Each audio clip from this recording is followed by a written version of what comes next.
Hello everyone, our activity for today is creating different layers of soil using some food ingredients. As you can see, here is a transparent glass having a dark ingredient, a dark material at the bottom and a white material in the middle and some thick brown thing at the top. And in between of them you can see a few bits of papers.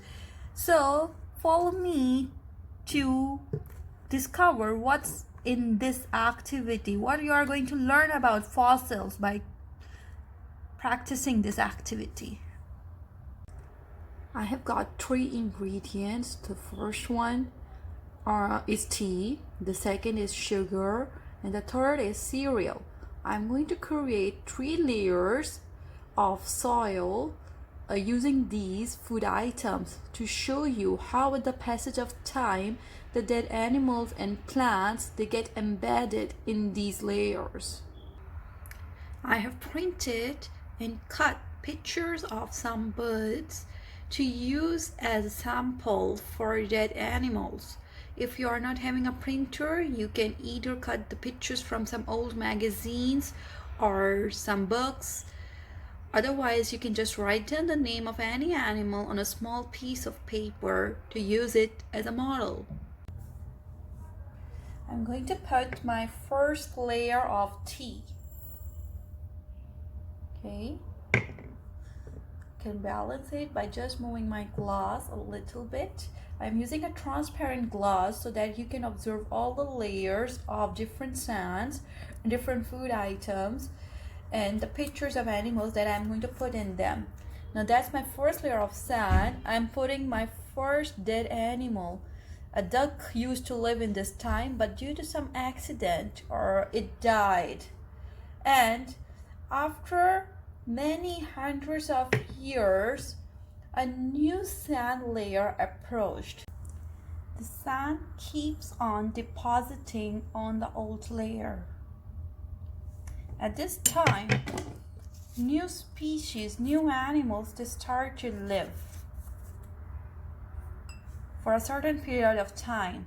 But due to the changes in climate and the environment, these animals, they also die. Now, another layer of sand starts to deposit on the top of these dead animals. During the period of 100 years, the layer becomes quite thick and we are not able to see the dead animals and plants that are embedded in these layers. When the archaeologists come, they dig the topmost layer to find the dead organisms that are hidden in these layers. When they start digging, they find out the dead animal or the plant.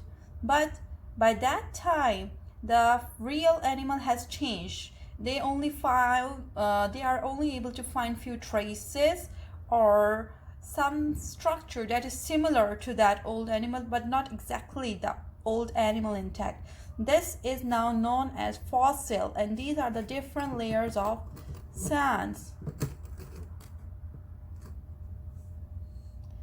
So this is your short activity in which you can create different layers of sands using any food item, or you can use any sand or real soil if you're having at home. Otherwise, you can use simply colored papers to mimic the layers of sands. And you can create your own fossil activity at home.